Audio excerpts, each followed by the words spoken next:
মারার একটা চক্রান্ত হয়েছিল। চক্রান্তটা হয়েছিল 5ই আগস্ট এই বছরের, যেদিন ইনি ওখান থেকে ভারতে চলে আসেন। ঘটনাটা হয়েছে কি, গতকালকে অজিত দোভালের একটা বই প্রকাশ অনুষ্ঠান ছিল। আমাদের যিনি এনএসএ ন্যাশনাল সিকিউরিটি অ্যাডভাইজার, তার একটা বই, তার উপরে লেখা হয়েছিল super cop NSA Ajit Doval, inspirational biography of hero of surgical strike. লিখেছেন হচ্ছে মহেশ দত্ত শর্মা। এই বইটার উদ্বোধন করেন আমাদের স্বরাষ্ট্রমন্ত্রী অমিত শাহ। কালকে দিল্লিতে এই বইটা উদ্বোধন ছিল। এই উদ্বোধনে প্রারম্ভিক যিনি ভাষণ তিনি দেন, প্রারম্ভিক ভাষণ, তার নাম হচ্ছে colonel, retired colonel RSN Singh. তিনি হচ্ছেন ফর্মার র অফিসার কর্নেল RSN সিং। এই 31শে অক্টোবর তিনি রিটায়ার করেছেন। তিনি প্রারম্ভিক ভাষণ যখন দিচ্ছেন, সেই সময়তে অজিত দোভালের কাজকর্মের ব্যাপারে তিনি একটুখানি শর্টে কিছু ব্যাখ্যা করছিলেন। তার মধ্যে জম্মু কাশ্মীরের 370 অনুচ্ছেদ তুলে দেওয়া, তারপরে আপনার সার্জিক্যাল স্ট্রাইক, তারপর কাবুল, এই সমস্ত নিয়ে কথা বলতে বলতে এসে পড়ে বাংলাদেশের কথা। এবং তখন কিন্তু মঞ্চে উপস্থিত আমাদের স্বরাষ্ট্রমন্ত্রী অমিত শাহ। সেইখানে অমিত শাহর সামনে তিনি কতগুলো কথা বলেন, যে কথাগুলো একেবারে আপনাদের যে বাংলাদেশের সেনাপ্রধান ওয়াকারুজ্জামান, তার ভান্ডাফোড় হয়ে যায়। ওয়াকারুজ্জামান সম্পর্কে তার রয়ের যে বক্তব্য, সেইটা অমিত শাহ নিজে কিন্তু বলেননি। অমিত শাহ উপস্থিত ছিলেন। অমিত শাহর উপস্থিতিতে প্রারম্ভিক ভাষণে RSN সিং পুরো খুললাম, আমি বাকিগুলো আমি বাদ দিয়ে দিচ্ছি, 370 বাদ দিয়ে দিচ্ছি, সার্জিক্যাল স্ট্রাইক বাদ দিয়ে দিচ্ছি, এই প্রসঙ্গগুলো এইখানে আনছি না, আমি শুধু বাংলাদেশ প্রসঙ্গ আনছি। তিনি বিস্তারিতভাবে ব্যাখ্যা করেন যে কারা এর পেছনে ছিল, কে কে ছিল, কিভাবে মারার চক্রান্ত হয়েছিল। তিনি বিস্তারিত যা বলেছেন, আমি তার থেকে নাট ছেলে আমি আপনাদের শোনাচ্ছি ব্যাপারটা। ঘটনাটা ঘটেছে 4 আগস্ট রাত্রির 2:30 থেকে।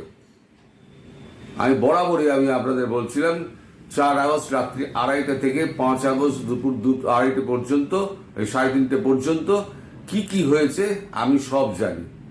কিন্তু উনি যতটুকু বলেছেন আমি ততটুকুই বলবো, কারণ উনি যেটা প্রকাশ্যে বলেছেন সেটা এখন অফিসিয়াল হয়ে গেছে। আমাদের কাছে ভারতের রয়ের কাছে খবর আসে যে শেখ হাসিনাকে মারার একটা চক্রান্ত হচ্ছে।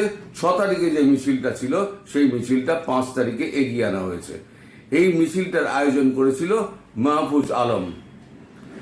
এই মাহফুজ আলম কিন্তু বরাবর আমাদের ইউনুসের সঙ্গে বিদেশে কিন্তু যোগাযোগের মধ্যে ছিল, এবং ইউনুসেরই প্ল্যানে এই মিছিলটা 6 তারিখের জায়গায় 5 তারিখ করা হয়েছিল, এবং প্ল্যান করা হয়েছিল ওই 5 তারিখে বঙ্গভবনে ঢুকে শেখ হাসিনাকে গণপিটুনি দিয়ে হত্যা করবে। এই খবরটা পাওয়ার পর অজিত দোভাল রাত্রিবেলা 2:30-এর সময় আপনাদের ওয়াকারুজ্জামানকে ফোন করেন। RSN সিং বলছেন ওয়াকারুজ্জামান জামাতের সঙ্গে ঘনিষ্ঠভাবে যুক্ত, সেটা জানতে পেরেছিল, এবং ওখানে যে শেখ হাসিনা ওখানে খুব একটা নয়, মানে নিরাপদ নয়, সেটা বুঝতে পেরে ওয়াকারুজ্জামানকে নির্দেশ দেন যে যে করে হোক আপনি ওনাকে সুস্থ শরীরে ভারতবর্ষে পৌঁছে দিন, এই দায়িত্ব আপনার। তখন ওয়াকারুজ্জামান বলেন, না আমরা তো সেটা পারবো না, আপনারা ওখান থেকে তাহলে প্লেন পাঠিয়ে দিন। তখন অজিত দোভাল বলেন, আমরা এখান থেকে প্লেন যদি পাঠাই বা ফোর্স যদি পাঠাই তাহলে কিন্তু প্যারা এসএফ এবং কমান্ডো সমেত যাবে। সেক্ষেত্রে তারা যদি যায় সেক্ষেত্রে কিন্তু বাংলাদেশ সেনাবাহিনী নাক কাটবে। এটা কিন্তু মাথায় রাখবেন, আপনার কিন্তু মান-ইজ্জত থাকবে না, আমাদের কোনো আপত্তি নেই। এইসব শোনার পর তারপর নিজেদের মধ্যে আলোচনা হয়। তারপর ভোর 6টা নাগাদ কনস্ট্যান্ট কিন্তু এই কথাবার্তা চলছে। ভোর 6টা নাগাদ তখন ওয়াকারুজ্জামান বলেন, ঠিক আছে, আমরা হেলিকপ্টার করে আমরা ত্রিপুরা অবধি পৌঁছে দিচ্ছি, ওইখান থেকে আপনারা ব্যবস্থা করুন। তখন অজিত দোভাল বলেন, ঠিক আছে, আপনারা কি কি করছেন না করছেন, আমাদের অ্যাসেট কিন্তু ওখান থেকে খোঁজ খবর নিচ্ছে, আমাদের সঙ্গে যোগাযোগ করছে। আপনি যদি আপনার কথার এদিক ওদিক করেন, যদি এই জনতা যদি বঙ্গভবনে ঢুকে যায় বা হাসিনা যেখানে আছেন সেখানে, বঙ্গভবন ছাড়া অন্য জায়গায় যেখানে আছেন সেখানে যদি ঢুকে যায়, এই দায়িত্ব সম্পূর্ণ আপনার। আর যদি হাসিনার গায়ে হাত পড়ে তাহলে জানবেন বাংলাদেশ আর এক টুকরো থাকবে না। বাংলাদেশকে আমরা 4 ভাগে ভাগ করে দেবো। এই হুমকিটা পাওয়ার পর তারপর তড়িঘড়ি তারপর হেলিকপ্টার রেডি করা হয় এবং তারপরেতে শেখ হাসিনাকে ওখানে গিয়ে শেখ হাসিনার সঙ্গে কথাবার্তা বলা হয়। তখনও শেখ হাসিনা রাজি হননি। মজাটা হচ্ছে, যেমন শেখ মুজিবরকে যেমন রাজি করানো যায়নি, তিনি বিশ্বাস করেননি যে তাকে মারা হতে পারে। RN কাও সেই সময়তে ঢাকা গিয়েছিলেন, আমাদের তৎকালীন আইবি চিফ, তখন ছিল না, আইবি ছিল, আইবি চিফ RN কাও, তিনি প্রথম আইবি চিফ ছিলেন। তাকে বলা হয় James bond of India. Mujibur Rahman তিনি বলেছিলেন, আমার ভাইরা আমারে মারতে পারে না, আমি বিশ্বাস করি না।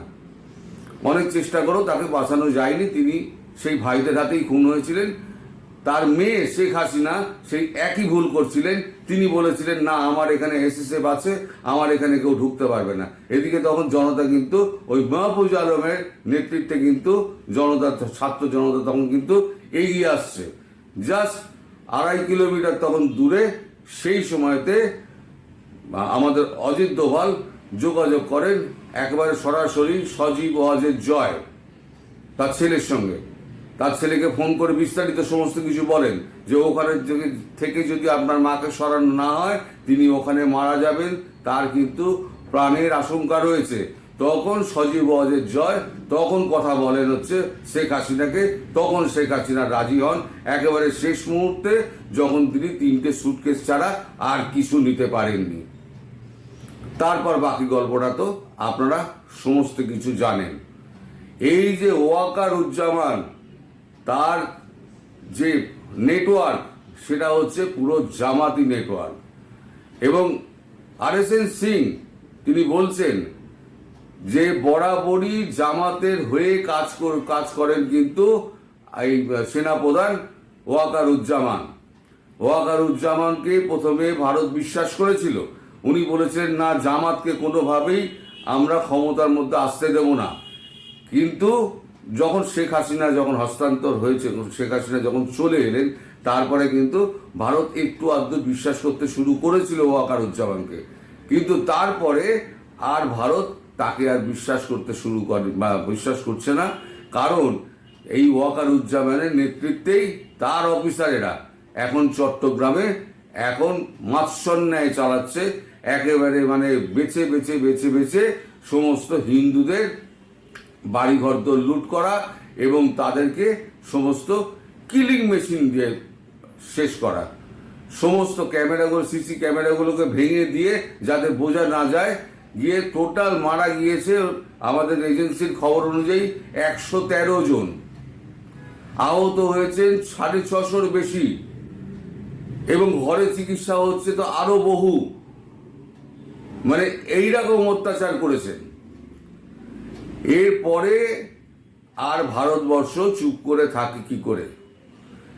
এই সমস্ত ঘটনার পেছনে যারা জড়িয়ে আছে তারা হচ্ছে, এক হচ্ছে ওয়াকারুজ্জামান, দ্বিতীয় হচ্ছেন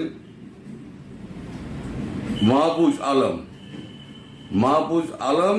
যখন গিয়ে ওখানে পৌঁছায় সমস্ত জনতা নিয়ে, তখন দেখা যায় যে পাখি উড়ে গেছে। তার আগে তিনি ত্রিপুরাতে ল্যান্ড করে গেছেন। এইটা হচ্ছে পুরো গল্প। মানে শেখ হাসিনার নিজের লোক তাকে মারার জন্য সমস্ত পরিকল্পনাটা করেছিলেন। সমস্ত পরিকল্পনা, কি করে মিছিল আসবে, কতক্ষণে মিছিল পৌঁছাবে, কোন কোন জায়গা দিয়ে যাবে, সেনা কি করবে। সেনাকে তিনি নামিয়েছিলেন, কিন্তু সেনাবাহিনী হ্যান্ডশেক করেছে। সেনাবাহিনী কিন্তু আটকাবার কোনো চেষ্টা করেনি। সেটা ওয়াকারুজ্জামানের কিন্তু নির্দেশ ছিল যে ছাত্রদের ওপরে কোনো রকম গুলি চালাবে না, লাঠি চালাবে না, কিচ্ছু করবে না, ছাত্ররা যা করছে করুক, তোমরা সমর্থন দেখাবে। শেখ হাসিনাকে ওইখানে মারার একটা প্ল্যান হয়েছিল, যদি না অজিত দোভাল ওখান থেকে সরিয়ে আনতে পারতেন সময় মতো, তাহলে পরে আজকে হাসিনাকে কিন্তু মানে বাঁচানো যেত না। অমিত শাহর উপস্থিতিতে যখন এটা বলা হচ্ছে, তখন ধরেই নেওয়া যায় যে এটা বাংলাদেশের কাছে একটা বার্তা পৌঁছে দেওয়া, যে একদিন আমরা চেপেছিলাম, আজকে আমি কিছু বললাম না। অমিত শাহ বলছেন আমি কিছু বললাম না, কিন্তু আমার উপস্থিতিতে আর একজনকে দিয়ে আমি পুরোটা বলিয়ে দিলাম যে এই হচ্ছে আপনাদের চরিত্র, এই হচ্ছে আপনাদের ছবি। আপনারা দেশের প্রধানমন্ত্রীকে মারতে আপনারা দ্বিধা করেন না, আপনারা গণতন্ত্রের বড়াই করেন। আপনাদের দেশের, এবার এটা আমি বলছি, আপনাদের দেশে